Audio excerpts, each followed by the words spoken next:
근데 우리 속담에 산 넘어 산이란 말이 있습니다.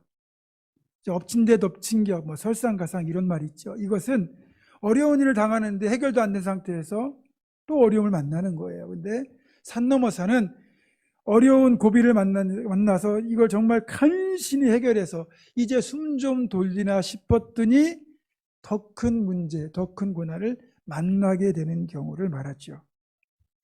이런 산 넘어 산은 신앙인들이라고 해서 예외는 아닙니다. 신앙인들 삶에도 얼마든지 산 넘어 산이 나타날 수 있거든요. 오늘 본문에 등장하는 다윗과 그의 부하들이 바로 그런 경우입니다. 우리가 지난번에 살펴본 것처럼 이스라엘과 블레셋이 이제 전쟁을 벌이게 되고 다윗은 블레셋 군대의 일원이 되어 자칫 이 전쟁에서 동족인 이스라엘을 향하여 칼을 겨눌 수밖에 없는 진퇴양난의 상황, 자신의 힘으로는 도무지 빠져나올 수 없는 깊은 웅덩이와 수렁 같은 그 상황에서 하나님께서 다윗의 기도를 들으시고 하나님의 기가 막힌 방법으로 다윗을 전쟁에서 꺼내주셨습니다. 그래서 무사히 집으로 돌아가게 되죠. 다윗이 거주하던 시글락에서부터 이 블레셋이 진을 친 수냉까지는 빠른 걸음으로 가도 사흘이 걸리는 먼 거리입니다. 그러니까 가는데 사흘, 그리고 오는데 사흘, 6일에서 7일 정도 걸리는 먼 거리인데 그렇게 일주일을 성읍을 비운 사이에 이제 끔찍한 일이 일어난 거죠. 가느라고 지치고 오느라고 지치고 그렇게 지친 몸과 마음을 이제 집에 도착하면 그리운 가족들과 함께 몸을 쉬면서 만난 식사를 할 것을 잔뜩 기대하고 그렇게 한시바삐 걸음을 재촉해서 시글락으로 다윗과 부하들이 향하게 됩니다. 하지만 이들의 기대는 시글락에 도착하자마자 말 그대로 산산조각 나고 말았습니다. 이들이 시글락에 도착했을 때 그들의 눈앞에 믿을 수 없는 참담한 광경이 펼쳐져 있었던 겁니다. 성읍은 불탔고 집도 다 무너졌고 사랑하는 가족도 보이지 않고 그동안 모아놓은 가축과 재물도 다 사라졌습니다. 아무것도 남아있지 않았습니다. 자신들을 반겨줄 아내 그리고 자식들, 가축, 재물 그 어떤 것도 남아있지 않았습니다. 게다가 가족들은 죽었는지 살았는지 생사조차 알 수 없는 상황이었습니다. 그래서 급하게 상황을 파악해 보니까 다윗 일행이 성읍을 비운 사이에 아말렉이라고 하는 부족이 성읍을 기습해서 완벽하게 약탈을 한 뒤에 남아있던 모든 사람들과 가축들, 재물까지 다 끌고 간 것입니다. 이 시글락을 침공한 이 아말렉 부족은 사실 이스라엘과는 아주 악연이 있습니다. 이들은 이집트 광야에서부터 가나안 산지, 남부 광야지대, 그리고 블레셋이 있는 평야까지 그 넓은 지역을 돌아다니면서 약탈을 일삼고 그것으로 생계를 유지하는 아주 호전적인 부족입니다. 본문의 시대로부터 약 500년 전, 그러니까 이스라엘 백성들이 모세의 지도 아래 출애굽을 하잖아요. 그리고 출애굽한 이스라엘 백성들이 르비딤이라고 하는 광야에 머물고 있을 때 전혀 무장하지 않은 비무장 상태의 이스라엘 백성들을 아말렉 부족이 급습을 합니다. 그 위험한 순간에 모세는 아론과 홀을 데리고 르비딤 산 꼭대기로 올라가서 하나님께 기도를 드렸고 여호수아는 급히 군대를 조직해서 이들과 맞서 싸웁니다. 모세의 기도와 여호수아의 용맹함 덕분에 간신히 이들을 물리칠 수 있었죠. 하나님은 이렇게 무방비 상태의 이스라엘 백성들을 급습했던 아말렉의 이 만행을 기억하고 계셨다가 이스라엘이 강력한 국력을 갖추었을 때, 그러니까 사울이 왕이 되고 어느 정도 군사력을 완비했을 때 아말렉을 진멸하라고 명령하시죠. 그래서 이스라엘 군대가 아말렉 부족을 공격해서 거의 진멸합니다. 그때 다 진멸한 줄 알았는데 남아있던 일부의 아말렉 무리들이 이렇게 그 이후에도 돌아다니면서 약탈을 일삼고 있었던 거죠. 그런데 우리는 이 지점에서 조금은 신앙적인 질문, 의문, 회의가 생깁니다. 하나님께서 블레셋과 이스라엘의 전쟁이라는 그 기가 막힌 웅덩이에서 건져주셨다면 그 이후로부터는 좀 탄탄대로 순탄한 길이 펼쳐져야 되지 않는 것일까? 하나님께서 다윗의 간구를 들으셨기에 그 수렁에서 건져주신 거라면 그때부터는 발걸음이 순탄하고 평탄해야 되는 것 아니냐는 생각이 들 수 있다는 거죠. 그런데 그런 평탄한 길, 축복은커녕 아말렉의 침공으로 인해서 모든 것을 잃어버리는 망연자실할 수밖에 없는 고난, 시련이 찾아오지 않았습니까? 어찌 보면 하나님이 야속하게 느껴지는 지점입니다. 물론 다윗만 그런 게 아니겠죠. 우리들도 믿음의 삶을 살다 보면 아말렉의 침공 같은 그런 복병들을 종종 만납니다. 나는 열심히 기도하고 믿음으로 살았는데 또 때로는 내가 하나님께 징계를 받아서 내 잘못 깨닫고 뉘우치고 그래서 그때부터는 열심히 믿음으로 살려고 애쓰고 있는데 그러면 하나님 날 회복시켜 주시고 더 복된 길로 인도해 주셔야 되는데 오히려 더 큰 시련 고난을 만나면 그때 믿음이 흔들릴 수밖에 없는 거죠. 열심히 믿음으로 살고자 하는데 이렇게 아말렉의 침공과 같은 고난과 아픔이 종종 신앙인들의 삶에도 찾아온다는 겁니다. 제가 아는 어떤 집사님은 어려운 가운데서도 뜻하고 깨닫고 뜻한 바가 있어서 그동안 자신이 제대로 헌금 생활을 못했다라는 사실을 기억하고 이제부터는 온전한 11조를 드리겠습니다 결단을 했어요. 그동안 사업 때문에 진 빚이 많이 있지만 그럼에도 불구하고 최선을 다하여 11조를 포함한 헌금 생활 그리고 신앙 생활을 열심히 시작했습니다. 자, 그러면 보통 우리가 이제 생각하는 하나님의 일하시면은 그때부터는 사업도 잘 되고 문제도 없고 가정도 평안하고 일이 술술 풀려야 되는 것 아니겠습니까? 내가 이렇게 했더니 하나님이 이렇게 복을 부어주셨다라는 기적과도 같은 간증거리들이 넘쳐나야 되는 것 아니겠습니까? 그런데요, 오히려 더 큰 어려움을 만났습니다. 갑자기 세무조사가 시작됐고 결국 과태료까지 엄청난 금액을 부과받고 설상가상으로 이렇게 불경기까지 겹쳐서 어려움이 겹겹 찾아옵니다. 여러분, 이분이 지금 겪고 있는 이 고난이 바로 아말렉의 침공 같은 바로 고난이죠. 그럼에도 참 감사했던 건 그 집사님은 고난이 덮칠수록 오히려 하나님을 더 붙들겠다고 결단하고 실천하고 있었다는 거예요. 여러분, 그런 사람을 세상이 어떻게 이깁니까? 그런 사람을 사탄이 어떻게 넘어뜨릴 수 있겠습니까? 분명한 건 끝내는 하나님께서 정말 더 좋은 것으로 더 풍성하게 더 넉넉하게 채워줄 것이라는 사실입니다. 그때까지 믿음으로 견디면 되는 거예요. 그리고 그 고난은 언제라도 우리에게도 찾아올 수 있습니다. 그리고 내가 꼭 죄를 짓지 않았다 할지라도 의인도 고난당할 수 있다는 사실을 우리는 잊지 말아야 됩니다. 욥기를 보면 욥을 이렇게 소개하죠. 우스 땅에 욥이라 불리는 사람이 있었는데 그 사람은 온전하고 정직하여 하나님을 경외하며 악에서 떠난 자더라. 한마디로 눈을 씻고 찾아봐도 흠을 찾을 수 없는 정말 신실한 신앙인 정직한 사람이었다는 거예요. 그렇다면 복의 복이 계속해서 이 사람에게 쌓여야 되지 않겠습니까? 그런데 어떤 일이 벌어집니까?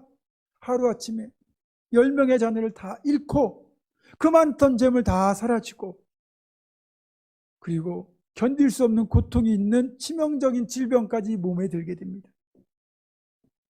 고난 중에 최고의 고난을 그는 겪어야 됐습니다. 우리가 성경의 내용을 몰랐다면 이런 욥을 보고 어떤 생각을 했겠습니까?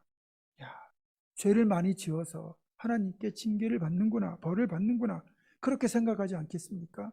이게 대부분의 신앙인들 또 세상의 사고방식입니다. 고난은 죄의 대가다. 인과응보로 판단을 하거든요. 그건 욥을 위로하러 왔던 욥의 세 친구 빌닷과 소발과 엘리바스도 예외는 아닙니다. 그들은 친정으로 욥을 위로한다고 했지만 결국 욥이 이런 고난을 당한 것은 하나님께 죄를 지었기 때문에 고난당하는 것이라고 욥을 끊임없이 정죄하죠. 그래서 욥이 더 괴롭게 여기거든요.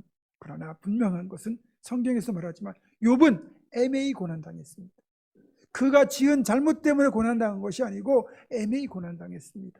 그리고 우리가 믿음을 지키려다 보면 그 믿음을 지키는 일 때문에 고난당할 때도 많습니다. 그리고 하나님께서 우리를 더 크게 쓰시려는 계획 가운데 우리를 더 강하게 연단시키려고 주시는 고난도 있습니다. 이런 고난들이 있다는 것을 우리가 생각하고 누가 고난당할 때 함부로 정죄하면 안 됩니다. 하지만 실제로는 대부분의 경우가 죄로 인하여 하나님의 징계를 받을 때가 있다는 거죠. 다윗이 지금 겪고 있는 이번 고난도 사실은 그 죄의 대가예요. 왜냐하면 다윗이 가드 왕 아기스에게 망명할 때 제가 전에도 말씀드렸지만 기도를 하나님의 뜻을 묻지 않고 그냥 인간적인 판단으로 망명했잖아요. 그리고 시글락에 계속 거하잖아요. 그 결과가 결국 블레셋과 이스라엘 사이의 전쟁에 참가하게 된 발단이 된 거고, 그렇게 참가하기 위하여 또 자리를 비운 사이에 아말렉이 시글락을 약탈한 것이기 때문에 결국 다윗의 잘못된 선택이 이런 결과를 빚게 된 거죠. 그러니까 그가 하나님께 묻지 않고 행동한 것이 결국 이런 사태의 발단에 일정 부분 책임이 있다고 할 수 있습니다.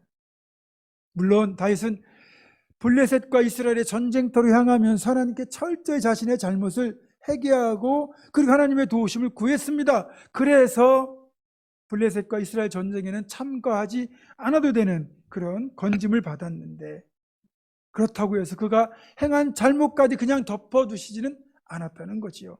오히려 산 넘어 산이라 한 번 더 큰 고난을 만나게 하심으로써 이렇게 한 번 더 고난을 만날 때 다시 진짜 하나님을 붙드는지를 테스트하고 계셨다는 거예요. 그리고 이런 고난은 대부분 신앙의 성숙의 과정, 그 고비에서 찾아올 때가 많습니다.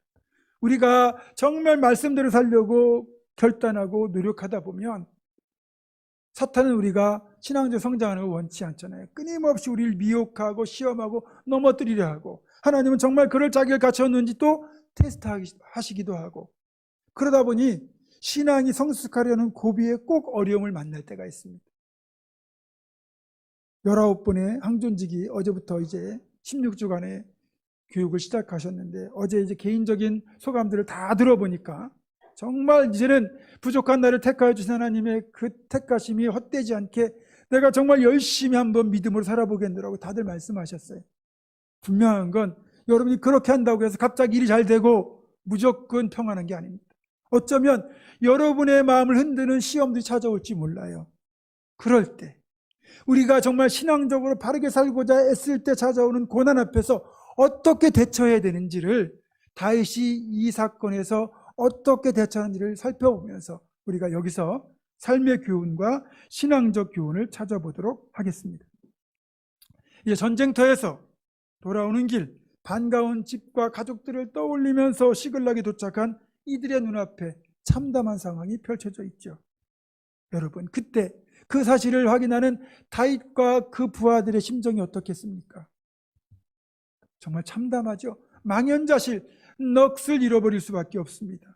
그동안 시글락에 정착해 사는 동안 다윗을 포함하여 다윗의 부하들 대부분이 결혼을 해서 가정을 이루었고, 그래서 그들 가운데는 아내와 자식들이 있었습니다. 또 열심히 노력해서 재물과 가축도 많이 모았습니다. 먹고 살만해졌거든요. 그런데 그 모든 것이 다 눈앞에서 사라지고 말았습니다. 물론 재물이나 가축 같은 것, 그것들 다시 어쨌든 간에 열심히 일해서 모으면 되는 거고, 무너진 집 다시 세우면 되는 거예요. 그런데 사랑하는 가족들, 그들은 무엇으로 되찾습니까? 만약에 죽었다면, 끌려가서 영영 되찾지 못한다면 영영 이불 아니겠습니까? 여러분, 텅 빈 성읍, 불타버린 집, 사라진 가족, 가축과 재물, 이거 도무지 믿고 싶지 않은 이 참담한 현실 앞에서 다윗과 부하들은 낙심과 슬픔에 잠겨서 정말 엉엉 한참을 울었습니다. 울면서 생각을 하는 거죠. 도대체 왜 이런 일이 우리에게 일어났을까? 여기에 담겨있는 하나님의 크신 계획, 그 고난 너머인 하나님의 축복은 생각하지 못하고 당장 눈앞에 펼쳐진 이 참담한 현실 앞에서 누군가 이 원인에 책임이 있다라고 책임을 찾기 시작했습니다. 그러니까 분노가 극에 달하니까 그 분노가 누군가를 향하여 표출이 되는 거죠. 그 분노는 바로 지도자인 다윗을 향하여 표출되기 시작했습니다. 아마도 이런 결론을 내렸겠죠. 다윗이 가드로만 망명하지 않았으면, 그리고 가드왕 아기스의 요구를 거절했다면, 그래 전쟁터에 나가지만 않았다면, 아니 전쟁터에 나가더라도 우리 중에 일부만이라도 여기에 남겨두었다면 이런 일은 일어나지 않았을 것이다. 따라서 이 모든 일들을 결정하고 이끌었던 다윗의 책임이다. 이런 결론에 이르렀을 겁니다. 이들의 입장에서 아주 틀린 말도 아니죠. 어쨌든 최고 의사결정권자인 다윗이 가드로 망명하기로 결정했고 또 이 전쟁에 참가하기로 결정을 했으니 그런 원망이 다윗을 향할 수밖에 없는 거죠. 그리고 그 분노가 다윗을 향하여 이제 돌을 들어 치려고 하는 모습으로 표출되기 시작했습니다. 다윗의 입장에서는 아주 다급하게 된 거죠. 여러분, 그렇다면 다윗은 피해를 보지 않았습니까? 다윗도요, 아내 둘을 잃어버렸습니다. 똑같이 집과 가축과 재물도 잃어버렸습니다. 게다가 자신을 믿고 따르는 부하들마저 다 그 큰 피해를 당했으니 지도자로서 그 마음이 얼마나 힘들고 아프고 그렇겠습니까? 하지만 지금 다윗의 부하들의 눈에는 다윗도 동일한 피해자라는 사실은 들어오지 않습니다. 내가 고통 가운데 있으면요, 남의 고통은 들어오지 않습니다. 솔직히 다윗도 이 처참한 현실 앞에서 망연자실하고 있고 리더라는 책임감 때문에 더 많이 괴로워하고 있는데 거기에 부하들마저 자신을 향하여 돌을 들어 치려고 하니 얼마나 마음이 힘들었겠습니까? 여러분, 이게요 사람의 본질입니다. 절망적인 상태가 되니까, 그 전에 평안할 때는 몰랐는데 위기를 만나니까 그렇게 단단하게 결속된 것처럼 보였던 다윗 공동체가 뿌리째 흔들리고 있었습니다. 그동안 다윗을 위해서라면 목숨이라도 바칠 것 같은 사람들이었는데 정작 그 피해가 자신들에게 돌아오니까 그 피해 앞에서 전혀 다른 모습을 보이고 있습니다. 여러분, 이 사람들이 누굽니까? 솔직히 오갈 데 없던 사람들 아닙니까? 떠돌이, 불량배, 쫓기는 신세였던 이들을 다시 다 받아주고 품어주었습니다. 그리고 이들을 하나로 묶어 공동체를 만들고 수년 동안 이들의 삶을 책임졌습니다. 근데 이들은 다윗의 아픔을 공감하는 대신에 다윗을 향하여 돌을 들고 있어요. 여러분, 그래서 사람은 신뢰할 대상이 못 됩니다. 사람을 우리가 믿는 건 본인의 선택이겠지만 여러분, 그 믿음을, 사람을 얼마든지 배신할 수 있어요. 오직 하나님 한 분만이 유일한 신뢰의 대상임을 잊지 마시기 바랍니다. 물론 우리는 그렇게 사람들을 실망시키는 그런 사람이 되지 않기 위하여 정말 신뢰할 만한 사람이 되기 위해 우리는 열심히 노력해야 되겠죠. 그렇지만 사람을 근본적으로 믿어서는 안 됩니다. 목사도 사람이에요. 장로도 사람이에요. 집사권사도 다 사람입니다. 그 사람이 의도하지 않아도 실수할 수 있고요. 여러분에게 상처 줄 수 있습니다. 그것 때문에 신앙이 흔들리고 세상을 바라보는 시각 자체가 흔들린다면 그건 누구 손해입니까? 자기만 손해입니다. 그래서 이런 때일수록 어떻게 처신하느냐가 정말 중요합니다. 특별히 지도자는 더 처신이 중요하죠. 만약에 이 상태에서 다윗마저 흔들린다면 이 다윗 공동체는 그대로 붕괴되고 말 겁니다. 그러면 어떻게 되겠어요?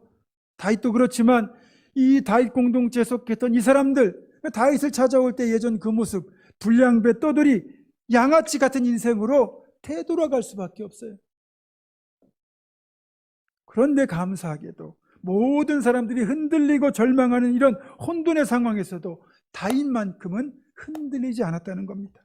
자기를 향하여 돌을 드는 그 다급한 상황에서도 다윗은 하나님을 붙들었습니다. 얼마 전 블레셋과 이스라엘 전쟁이라는 빠져나올 수 없는 깊은 웅덩이 그 수렁 가운데서 자신을 건져주신 하나님의 선하심을 붙들기 시작했어요. 그렇게 하나님을 붙들었더니 모든 사람이 흔들리는 상황에서도 다윗만큼은 흔들리지 않았습니다. 여러분, 하나님을 붙든다는 것, 이건 정말 중요한 진리입니다. 버스 타보셨죠? 버스 탔을 때 의자 앉으면 좀 덜하지만 서서 갈 때 차가 움직일 때마다 얼마나 흔들립니까? 게다가 급정거리도 하거나 급회전하면요, 손잡이 안 잡고 있으면 여지없이 넘어집니다. 크게 다칩니다. 그래서 차가 흔들릴수록 어떻게 해야 됩니까? 손잡이를 꽉 잡아야 됩니다. 꽉 붙잡을수록 우리는 흔들리지 않습니다. 버스가 흔들리고 버스가 급정거하고 급회전을 해도 손잡이를 꽉 잡은 우리는 넘어지지 않습니다. 그것처럼 우리가 믿음이 흔들리고 삶이 흔들릴 때일수록 하나님을 더 꼭 붙잡아야 됩니다. 모두가 흔들리고 어찌할 바를 모르는 깊은 절망의 때를 만날 때 우리는 소망의 하나님을 꼭 붙들어야 됩니다. 그것만이 흔들리지 않고 넘어지지 않는 유일한 길이기 때문입니다. 다윗은 이렇게 모든 것이 흔들리고 아예 쓰러질 수도 있는 최악의 절망적 상황이었지만 오히려 하나님을 꼭 붙들었고 끝내는 소망의 길을 찾아낼 수 있었습니다. 그가 찾아낸 방법은 바로 하나님의 도움을 구하는 거였죠. 사무엘상 30장 6절입니다. 오늘 본문 6절인데요. 백성들이 자녀들 때문에 마음이 슬퍼서 다윗을 돌로 치자니 다윗이 크게 다급하였으나 그의 하나님 여호와를 힘입고 용기를 얻었더라. 절망의 상황에서도 하나님을 붙들면 힘을 주시고 용기를 주시거든요. 그래서 하나님이 용기를 내어 이제 아히멜렉, 대제사장 아히멜렉에게 에봇을 가져오라고 합니다. 이 에봇은 출애굽 당시에 성막을 지을 때 오홀리압과 부살날이 제작한 제사장용 특별한 예복인데 일종의 소매가 없는 겉옷입니다. 이 에봇에는 판결흉패라고 하는 것이 달려있는데 그 판결흉패의 겉부분에는 12개의 다른 종류의 보석이 박혀 있습니다. 그리고 이게요, 하나님께 기도하면 빛을 발하는데 이 12개의 보석마다 히브리 알파벳이 부여되어 있어가지고 보석이 빛을 내는 그 순서에 따라서 단어가 나오고 하나님의 뜻을 확인할 수 있었고요. 그리고 그 안에 주머니가 있는데 거기에는 우림과 둠밈이라고 불리는 흰돌과 검은돌 똑같은 사이즈, 똑같은 모양의 2개의 돌을 넣어놓았습니다. 그런데 이걸 가지고 하나님께서 예스라고 하시는지 노라고 하시는지 확인하는 방법으로 사용했습니다. 출애굽기 28장 30절에 바로 그 사실이 나오죠. 너는 우림과 둠밈을 판결 흉패 안에 넣어 아론이 여호와 앞에 들어갈 때 그의 가슴에 붙이게 하라. 아론이 여호와 앞에서 이스라엘 자손의 흉패를 항상 그의 가슴에 붙일지니라. 그래서 성서학자들의 연구에 의하면 이제 우림과 둠밈, 이 흰돌과 검은돌을 주머니에 넣었다가 하나님께 기도를 묻습니다. 하나님, 가야 됩니까? 그리고 이제 우리가 주머니에 뭘 꺼내듯이 이렇게 돌을 꺼내는데 흰돌이 나오면 예스입니다. 가라. 검은돌이 나오면 가지 마라. 이렇게 해석을 하는 거죠. 이 모든 과정을 하나님이 주관하신다고 믿었기 때문에 가능한 겁니다. 다윗은 그 에봇을 가져다가 하나님, 우리가 지금이라도 아말렉을 죽여가면 따라잡을 수 있겠습니까? 그리고 꺼냈더니 흰돌이 나옵니다. 따라잡을 수 있다. 그러면 우리가 잃어버린 것을 되찾을 수 있습니까? 되찾을 수 있다. 여러분, 한번 보세요. 지금 다윗의 부하들은 분노해서 다윗을 죽이려고 했어요. 근데 그런 상황에서도 의연하게 하나님께 기도하며 에봇을 가져다가 하나님의 뜻을 묻고 있는 다윗의 모습을 보면서 어떤 생각이 들겠습니까? 어차피 엎질러진 물이잖아요. 지금 다윗을 죽인다고 해서 문제가 해결될 게 아니잖아요. 그러면 어차피 얼른 마음을 추스르고 다윗을 중심으로 마음을 한시바삐 아말렉을 추격하는 것이 그나마 최선이라는 것을 다윗의 부하들도 알고 있어요. 게다가 이렇게 하나님의 뜻을 묻는 다윗을 보면서 더 이상 다윗을 원망하는 대신에 다윗이 이끄는 대로 따르기로 이들은 결정합니다. 다윗의 의연하고 지혜로운 대처가 절망의 상황을 소망의 상황으로 바꾼 거죠. 다시 정리하면 하나님을 붙드니까 절망이 소망으로 바뀐 거예요. 그것을 누가 보여주었습니까? 다윗이 보여준 거죠. 여러분, 지금 보여주는 다윗의 모습이 바로 참된 신앙인의 모습이자 지도자의 모습이 되어야 합니다. 여러분, 참된 신앙인은 모두가 흔들릴 때 하나님 붙들고 소망을 찾는 사람이고, 공동체가 흔들릴 때 지도자는 하나님을 붙들고 공동체로 하여금 소망을 품게 만드는 지도자가 진짜 지도자인 겁니다. 여러분, 지도자가 흔들리면요, 그 공동체는 흔들리게 되어 있습니다. 그러나 공동체가 흔들려도 지도자가 하나님 꼭 붙들면 흔들리지 않습니다. 다윗은 절망의 상황 앞에서 하나님을 붙드는 그 소망의 행위를 통하여 이 절망의 공동체를 다시 소망의 공동체로 바꾸어 놓았습니다. 그리고 다음 주에 살펴보겠지만 이들이 절망 가운데서 다윗을 따라 소망을 품고 하나님을 붙들었더니 이들이 품게 된 소망을 끝내 축복으로 변화되는 결과를 가져왔다는 거예요. 결국 아말렉을 따라잡았습니다. 그리고 잃어버린 가족들 모든 재물들 완벽하게 되찾았고 덤으로 전리품까지 얻었습니다. 절망 속에서 하나님 말이 우리의 유일한 소망 되심을 분명하게 보여주는 사건입니다. 말씀을 정리합니다. 여러분, 우리도 살다 보면 그것도 정직하게 최선을 다해 살았는데 생각지 못한 고난이 닥쳐오게 되고 때로는 그 고난이 산 넘어 산처럼 거듭 닥쳐오는 경우를 만나기도 합니다. 그럴 때 왜 나에게 이런 고난이 닥쳐오는 것인가 그렇게 원망하기보다 반드시 고난을 넘어 나를 축복의 자리로 서게 하실 하나님을 소망 가운데 꼭 붙들어야 됩니다. 이런 사실을 다윗이 보여줬잖아요. 부하들이 자신을 돌로 치려고 하는 그 절망의 상황에서도 그는 의연하게 하나님을 소망으로 붙들었습니다. 그리고 상황을 반전시켰습니다. 절망을 소망으로 바꾸었고 고난을 축복으로 바꾸었습니다. 여러분, 때로는 가혹하다 싶을 정도로 여러분 삶에 고난이 닥쳐오고 절망의 수렁에 빠질 때 신실하신 하나님을 꼭 붙드시기 바랍니다. 그러면 절망은 소망으로 바뀌고 그 소망은 끝내 축복의 응답으로 이어진다는 이 사실을 늘 기억하며 최후의 승리를 얻는 우리 모두가 되기를 주님의 이름으로 축원합니다. 기도하겠습니다. 전능하신 아버지 하나님, 우리 모두가 절망할 때 하나님을 붙드는 사람은 소망을 발견하고 그 소망은 축복으로 이어진다는 사실을 기억하며 오늘도 하나님 꼭 붙들고 나아가는 우리 모두가 되게 하여 주시옵소서. 예수님의 이름으로 기도드립니다. 아멘.